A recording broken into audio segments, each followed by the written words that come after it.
Hello दोस्तों, मैं विक्रम कुमार आपका अपने YouTube channel complete maths with Vikram में बहुत बहुत स्वागत करता हूं। जैसा कि स्टूडेंट्स लोगों का डिमांड था कि सर 10th का वीडियो लेकर के आइए, 10th का वीडियो लेकर के आइए, तो चलिए आज हम जो है आप सभी के लिए 10th का वीडियो लेकर के आए हैं। और इसमें सबसे पहले हम लोग आप सभी को रियल नंबर जो कि पहला चैप्टर है आप सभी का, उसके बारे में उसका हम इंट्रोडक्शन उसके बारे में अच्छी तरीके से जानकारी दे देते हैं। फिर जा कर के एनसीईआरटी मैथ में जितने भी एक्सरसाइज हैं 1 बाय 1 करके हम सारे एक्सरसाइज को सॉल्व करेंगे। एक्सरसाइज सॉल्व करने से पहले हम उस एक्सरसाइज के बेसिक चीज़ को सीखने की कोशिश करेंगे। ठीक है बच्चों, तो जितने भी 10th के स्टूडेंट हों वो लोग अच्छे से इस वीडियो को पूरा देखें और कॉपी कलम निकाल करके आप सभी लोग नोट करते रहें। जो हम बताएं, जो फार्मूलाज हो वो सभी को नोट करें और जितना ज़्यादा से ज़्यादा हो सके इसको सीखने का प्रयास करें। ठीक है, बीच में छोड़ करके नहीं जाएं, क्योंकि बीच में छोड़ करके जाने के बाद क्या होता है कि आप लोग सीख नहीं पाइएगा। कंटिन्यू देखते रहें वीडियो को। ठीक है, बहुत डिमांड के बाद हम इस वीडियो को लाए हैं। चलिए, तो रियल नंबर, आज हम रियल नंबर के बारे में चर्चा करेंगे कि रियल नंबर आखिर है क्या। तो इतना आप सभी लोग समझ जाओ कि अगर किसी नंबर को किसी लाइन पर दर्शा दिया जाए, कोई नंबर अगर एक लाइन पर दर्शा दें तो वह हमारा रियल नंबर होता है। जैसे यहाँ पर हमने लिखा 1, ठीक है बच्चों, तो 1 जो हमने लिखा यहाँ पर, तो ये 1 इस लाइन पर हम दर्शा सकते हैं कि 1 कहाँ है। ठीक है, हो सकता है यहाँ पर 1.5 हो, पॉइंट में भी हम दर्शा सकते हैं। पॉइंट को अगर हम हटाते हैं तो 15/10 भी लिख सकते हैं, -3 भी दे सकते हैं, -5.4 दे सकते हैं। यानी कहने का मतलब है अगर कोई भी संख्या, समझिए, कोई भी संख्या अगर एक लाइन पर दर्शा दें तो वह हमारा वास्तविक संख्या होगा। ठीक है,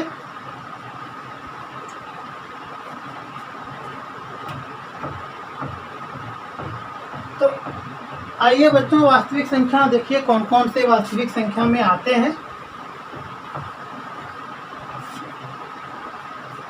तो सबसे पहला जो है आपका नेचुरल नंबर। नेचुरल नंबर यानी प्राकृत संख्या। तो प्राकृत संख्या जो होता है, आप सभी लोग गिनती गिनते होंगे। गिनती की कहाँ से स्टार्ट करते हैं? 1 से। तो गिनती की जो संख्या होती है वह आपकी प्राकृतिक संख्या होती है। 1 2 3 4 5 6 7 8 9 10 इस तरह से जितना भी संख्या है वह सभी क्या है दोस्तों? प्राकृत संख्या है। चलिए, अब आना है होल नंबर। तो होल नंबर यानी पूर्ण प्राकृत संख्या। तो पूर्ण प्राकृत संख्या जो है दोस्तों 0 से शुरू होता है।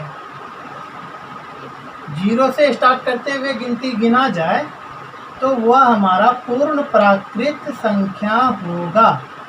ठीक है बच्चों, प्राकृत संख्या कहाँ से स्टार्ट होता है? 1 से स्टार्ट होता है। पूर्ण प्राकृत संख्या कहाँ से स्टार्ट होगा दोस्तों? 0 से स्टार्ट होगा। ठीक है, अब आना है इंटीजर यानी पूर्णांक। पूर्णांक मतलब क्या होता है? देखिए, पूर्णांक को हम क्या लिखते हैं? पूर्णांक का मतलब होता है पूर्ण अंक। पूर्ण अंक यानी पूरा पूरा वह अंक हो जो कि टूटा नहीं हो, यानी पॉइंट में नहीं हो। तो पूर्णांक प्लस में भी होगा, माइनस में भी हो सकता है। जैसे देखो, -4 ये भी पूर्णांक है, -3 ये भी पूर्णांक है, -2 -1 0 1 2 3 4 ... और इधर भी ... तो ये जितने भी ये धनात्मक हो, ये ऋणात्मक है और ये 0 है। तो 0 सहित धनात्मक ऋणात्मक वाले पूर्ण अंक को ही पूर्णांक हम लोग कहते हैं। पूर्णांक में कभी भी 1.5 पूर्णांक नहीं होगा, क्योंकि ये पूर्ण अंक नहीं है, ये ब्रेक हुआ है, टूटा हुआ है, तो ये 1.5 है।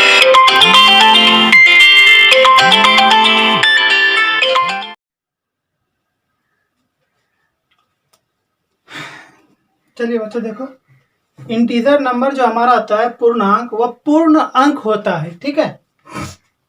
अब आइए रेशनल नंबर। रेशनल नंबर होता है परिमेय संख्या।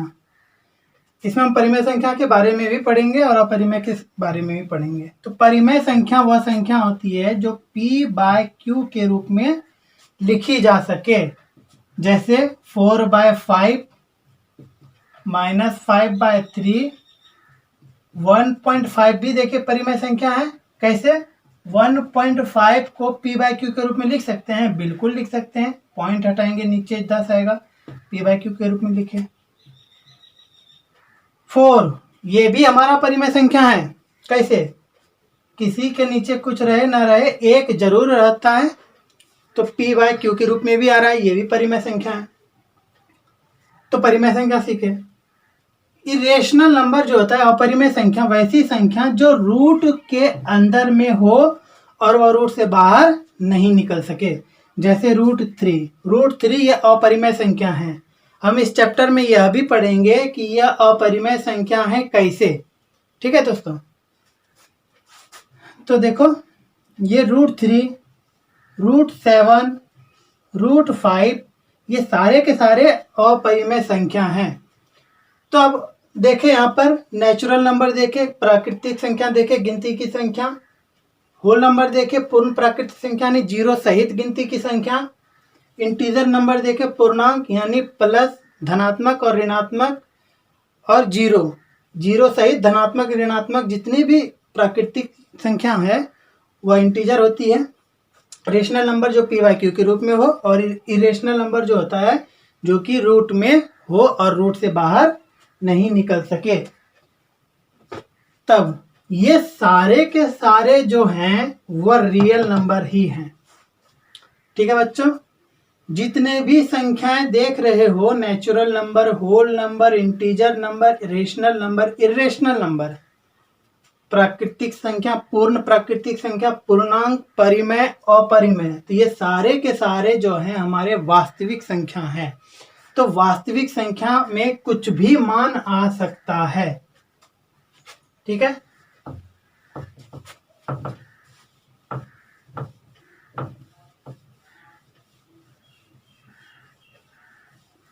ये बिल्कुल बेसिक से हम स्टार्ट किए हुए हैं।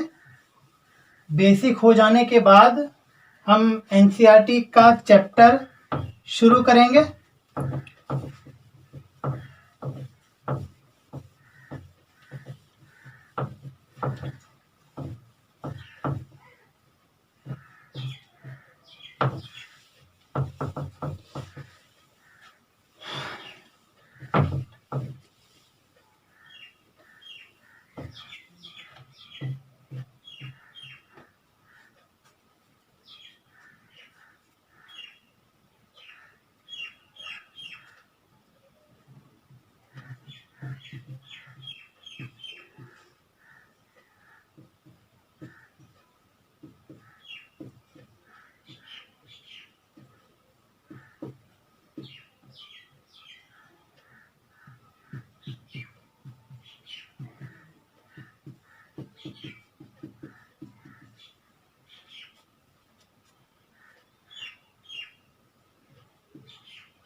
यूक्लिड विभाजन लेमा, ठीक है, इसके विषय में हम लोग सीखेंगे अभी। यूक्लिड जो है वैज्ञानिक का नाम है, विभाजन तो विभाजन है, ये लेमा जो होता है वह स्टेप होता है, ठीक है। तो देखो मान लो इस 16 में हम 5 से भाग देते हैं, तो कितना बार में ये डिवाइड होगा? 5 तिया 15, एक बार में, ठीक है बच्चों। तो हमको बताओ कि इस वाले को हम क्या कहते हैं, इस वाले को हम भागफल कहते हैं और यह हमारा शेषफल कहलाता है। इसे हम लोग भाजक कहते हैं और ये हमारा भाज्य कहलाता है। ठीक है, तब यूक्लिड ने एक फॉर्मूला निकाला है, भाज्य बराबर क्या होता है बच्चों, भाज्य बराबर भाजक गुना भागफल, भाजक गुना भागफल जोड़ शेष। ठीक है, भाज्य बराबर क्या होता है, भाजक गुना भागफल जोड़ शेष। तो देखो इसको चेक करते हैं, भाज्य हमारा क्या है 16 है, भाजक कितना है 5 है, भागफल कितना है 3 है, अशेष कितना है 1 है। तो 5 को 3 से गुना करेंगे, 5 तिया 15 जोड़ 1 16 आया। तो इसका मतलब ये हमारा एक फार्मूला हुआ, भाज्य बराबर भाजक गुना भागफल जोड़ शेष। और यह फार्मूला किसने दिया था बच्चों, यह फार्मूला यूक्लिड ने दिया था। ठीक है, चलो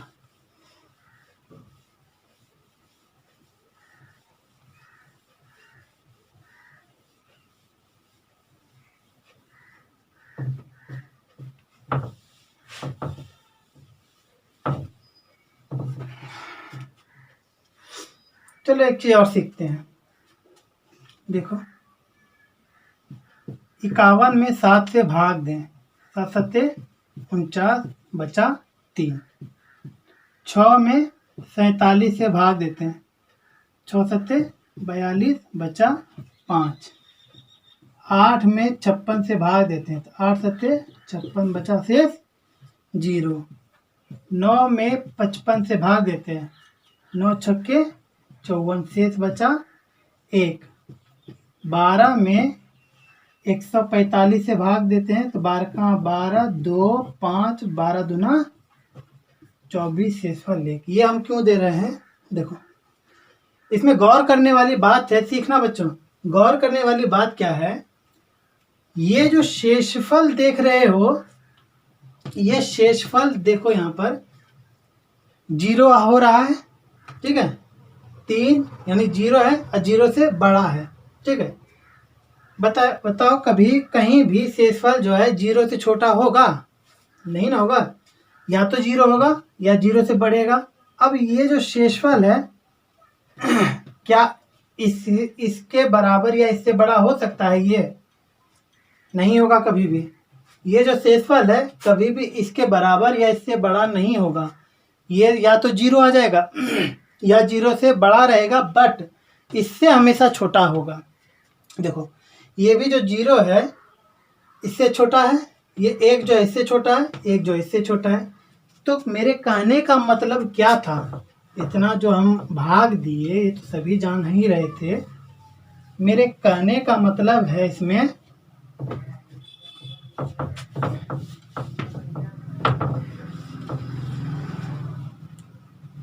यदि इस B में, ठीक है बच्चों, कोई संख्या A, या यहाँ पर A ले लो, इस A में कोई संख्या B से भाग दें, भागफल तो कुछ ना कुछ जरूर होगा। इसमें अगर इससे भाग देते हैं तो भागफल हमारा कुछ होता है जिसे हम Q से सूचित करते हैं। इसको जब इससे भाग देंगे तो यहाँ पर तो कुछ ना कुछ आएगा और शेष भी कुछ बचेगा, शेष को हम लोग R लिख देते हैं। तो फॉर्मूला क्या है, A बराबर यानी भाज्य बराबर भाजक गुना भागफल जोड़ शेष, भाजक गुना भागफल जोड़ शेष। तो बच्चों देखो ये फॉर्मूला हम लिखा है, और क्या बताए थे हम, ये जो शेषफल है, ये शेषफल या तो 0 हो सकता है, इसका मतलब बराबर होता है, ये शेषफल जो बचेगा ये शेषफल या तो 0 बचेगा या 0 से बड़ा होगा। ठीक है बच्चों, ये जो शेषफल है ध्यान से देखना, ये शेषफल या तो 0 हो सकता है या 0 से बड़ा होगा और हमेशा इससे छोटा होता है। ठीक है, ये सिंबल याद रखना, जिसके तरफ मुंह खुला रहेगा वो बड़ा होता है, यानी r जो है इस b से छोटा है, r जो है 0 के बराबर है या 0 से बड़ा है।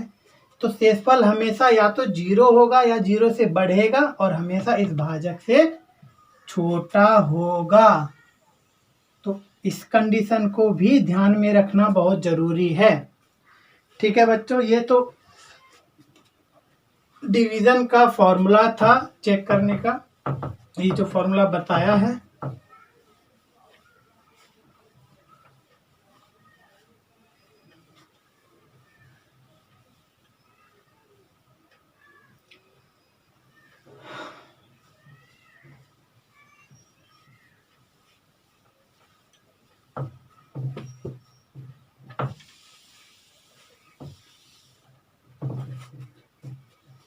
चलो अब हम लोग सीखेंगे यूक्लिड विभाजन विधि द्वारा मौसा ज्ञात करना। ठीक है बच्चों, देखो हम लोग सीखते हैं क्या, यूक्लिड विभाजन विधि द्वारा मौसा कैसे ज्ञात करते हैं। इसको अच्छे से सीखना है और ये एग्जाम में पूछता भी है और आपके सिलेबस में भी है। देखो हमको निकालना है 125 तथा 45 का मौसा।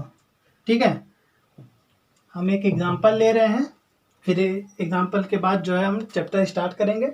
पहले बेसिक चीज़ सीखना है। हमें निकालना है 125 तथा 45 का मौसा। तो मौसा ज्ञात करने का तरीका आप लोग पढ़े होंगे।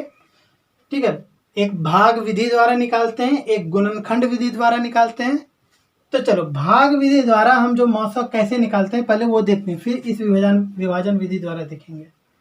तो भाग विधि द्वारा क्या करते हैं, बड़े वाले मान को हम लोग रखेंगे बीच में और जो छोटा मान है उससे हम भाग देते हैं। ठीक है, यानी इस 125 में 45 से हम लोग भाग देंगे। तो बताओ कितने बार में खाएगा, 45 दूना 90। तो देखो 5 में 0 गया 5, 12 में 9 गया 3। ठीक है, ये शेष बचा 2 है, ये 45 है। अब क्या करते हैं, इस 35 में इस 45 से भाग देंगे, ऐसे ही ना भाग देते हैं मौसा निकालने के लिए। तो 35 में 45 से भाग देंगे तो एक बार में खाएगा 35, 5 में 5 गया 0, 4 में 3 गया 1। ठीक है बच्चों, अब क्या करते हैं, इस 10 में इस 35 से भाग देंगे, 10 तिया 30, 5 में 0 गया 5, 3 में 3 गया 0, शेषफल 5 बचा। अब इस 5 में 10 से भाग देंगे, 5 दूना 10। तो जब तक भाग पूरा पूरा नहीं लग जाता है तब तक इसी तरह से हम लोग भाग देते रहते हैं और HCF हमारा क्या यहाँ पर आ जाता है 5। ठीक है बच्चों, अब देखो इसमें क्या है, पहले बार में इसको इससे भाग दिए, इतना हुआ, शेषफल इतना बचा। तो इस भाज्य बराबर क्या होता है, भाजक गुना भागफल जोड़ शेष, भाजक गुना भागफल जोड़ ये शेष। ठीक है, अब फिर इस 35 में इस 45 से भाग दिए, इस 45 को 35 से भाग देंगे तो देखो ये भाज्य हो गया, अब ये भाजक, ये भागफल और ये शेष बचा यहाँ पर 10। ठीक है, इसमें इससे भाग दिए, एक बार में खाया 35, 45 में 35 10, ये 10 हमारा शेष है। तो क्या हुआ, इस 45 में हम भाग देंगे किससे, 35 से, कितना बार में खाएगा, एक बार में, शेषफल कितना आया 10 आया। ठीक है बच्चों, अब फिर इस 10 को 35 से भाग दे रहे हैं, भागफल 3 आ रहा है, तो शेष कितना आ रहा है, 5 आ रहा है। तो ये भी हमारा एक पूरा भाग है। तो ये भाज्य हो गया, ये भाजक, ये भागफल और ये शेष। तो भाज्य बराबर भाजक गुना भागफल जोड़ शेष लिख सकते हैं। यानी 35 बराबर 10 गुना 3 जोड़ 5। ठीक है बच्चों। अब क्या है लास्ट में, इस 5 को 10 से भाग दिए, 2 बार में खाया, पूरा पूरा कट गया, बचा शेषफल 0। तो ये भाज्य बराबर भाजक गुना भागफल जोड़ शेष। तो भाज्य 10, भाजक 5, भागफल 2 और शेषफल कितना आया बच्चों, 0। तब जाकर के HCF, जब यहाँ शेषफल 0 आ जाए तो HCF ऑफ किसका, 125 और 45 का लास्ट जो भाजक है, लास्ट वाला देखना जिसे पूरा पूरा कट गया, ये जो लास्ट में भाजक होगा वही आपका HCF होगा। ठीक है प्यारे बच्चों। तो इसी मेथड को हम लोग इस रूप में लिख करके बनाएं, तो यही जो मेथड है इसे ही यूक्लिड विभाजन विधि द्वारा मौसा ज्ञात करना कहते हैं। ठीक है, तो इसको मिटा देना है, ये सीखने के लिए बताए थे हम। अब देखो क्या था, 125 और 45 का मौसा निकालना था। तो पहले क्या किए, बड़ा वाला मान रखे, ठीक है। फिर इस 45 को इस बड़े वाले मान में क्या करेंगे, भाग देंगे। तो कै बार में खाएगा, 2 बार में खाएगा। तो 45 दूना 90, शेषफल कितना बचेगा, 35 बचेगा। ठीक, अब इस 45 को हम लोग यहाँ पर उतार देते हैं और इस 35 से 45 में भाग देंगे। ठीक है, इस 35 से 45 में जब भाग देंगे तो 1 बार में खाएगा, 35 से का 35 और 45 में 35 गया, 10 बचा। अब फिर इस 35 को यहाँ उतार देंगे और इस 10 से 35 में भाग देंगे। तो 10 से 35 में भाग देंगे तो 10 तिया 30, 3 बार में खाएगा, बचेगा शेष 5। इस 10 को यहाँ उतारेंगे, फिर इस 5 में 10 से भाग देंगे, 2 बार में खाएगा, शेष बचेगा 0। तो जब शेष लास्ट 0 बच जाए तो हमारा 125 और 45 का जो मौसा निकाल रहे थे, जो अंतिम भाजक होगा, ये भाजक है, अंतिम भाजक वही हमारा मौसा होगा। ठीक है, एक और एग्जांपल हम बता देते हैं, तब अच्छी तरह से सीख जाओगे।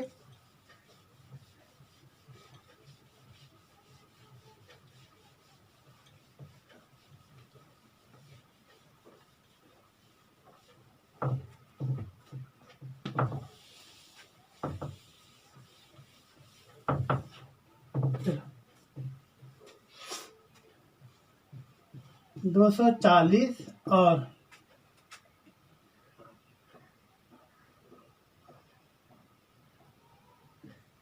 50 का मौसा ज्ञात करना है। तो देखो बच्चों क्या करना है, अभी क्या बताया हम, बड़े वाले मान को रखेंगे। ठीक है, अब इस 50 से इस बड़े वाले मान में भाग देंगे। तो बताओ 50 से जब बड़े वाले मान में भाग देंगे तो 4 बार में 50 चौके 200, शेषफल बचा 40। यानी लिखेंगे क्या, 50 गुना 40, 50 गुना 4 जोड़ 40। ठीक है, अब इस 50 को यहाँ उतारते हैं, इस 40 को इस 50 से भाग देते हैं। तो एक ही बार में खाएगा, 40 से कहाँ 40, 50 में 40 घटाएंगे, शेषफल बचेगा 10। ठीक है बच्चों, इस 40 को यहाँ उतारते हैं और इस 10 में इस 40 से भाग देंगे, 4 बार में खाएगा, शेषफल बचा 0। जब शेषफल 0 बच जाए तो HCF किसका, 240 और 50 का कितना हो जाएगा, जो अंतिम भाजक है 10, यही हमारा शेषफल हो जाएगा, ये मौसा हो जाएगा। ठीक है प्यारे बच्चों, तो अभी आप लोगों ने सीखा कि यूक्लिड विभाजन विधि द्वारा मौसा कैसे निकाला जाता है। उससे पहले रियल नंबर के बारे में थोड़ा जानकारी दिए। अब मैं आप सभी को ये जो NCERT का जो पहला चैप्टर है उसका सॉल्यूशन करूँगा, उसके बारे में बताऊँगा और 1 बाय 1 करके सारे चैप्टर का मैं सॉल्यूशन देते रहूँगा। सॉल्यूशन देने से पहले जो टॉपिक आएगा उस टॉपिक का मैं बेसिक चीज़ जो है वो आप सभी को बताऊँगा। ठीक है बच्चों, तो आज के लिए इतना ही रहने देते हैं। ठीक है, इस वीडियो को आप सभी अपने सर्किल में जितने भी हैं उस सभी विद्यार्थी को 10th के जितने भी हैं उसको शेयर करें, उसको बोलें कि वीडियो को लाइक सब्सक्राइब ठीक है ज़रूर करें, और जितना ज़्यादा से ज़्यादा हो सके इसे शेयर करें। ठीक है बच्चों, ताकि मैं, अगर आप लोग शेयर कीजिएगा सब्सक्राइब कीजिएगा तभी मैं सारे के सारे वीडियो लेकर के आऊँगा और अच्छे से अच्छे वीडियो लेकर के आऊँगा, और आप सभी को किसी भी चैप्टर में कोई भी दिक्कत नहीं होने दूँगा, ये मेरी गारंटी है। ठीक है बच्चों, धन्यवाद।